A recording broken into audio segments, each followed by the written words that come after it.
قریب نے خبر دی اور ان سے حضرت عبداللہ بن عباس رضی اللہ عنہ نے بیان کیا کہ جو کوئی تمتع کرے، عمرہ کر کے احرام کھول ڈالے، وہ جب تک حج کا احرام نہ باندھے بیت اللہ کا نفل طواف کرتا رہے۔ جب حج کا احرام باندھے اور عرفات جانے کو سوار ہو تو حج کے بعد جو قربانی ہو سکے وہ کرے، اونٹ ہو یا گائے یا بکری، ان تینوں میں سے جو ہو سکے۔ اگر قربانی میسر نہ ہو تو 3 روزے حج کے دنوں میں رکھے۔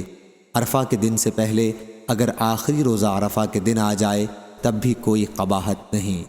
شہر مکہ سے چل کر عرفات کو جائے، وہاں عصر کی نماز سے رات کی تاریکی ہونے تک ٹھہرے، پھر عرفات سے اس وقت لوٹے جب دوسرے لوگ لوٹیں، اور سب لوگوں کے ساتھ رات مزدلفہ میں گزارے اور اللہ کی یاد اور تکبیر اور تحلیل بہت کرتا رہے صبح ہونے تک۔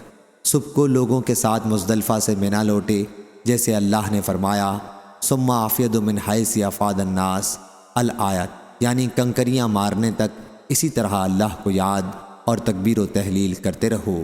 صحیح بخاری حدیث نمبر 4521۔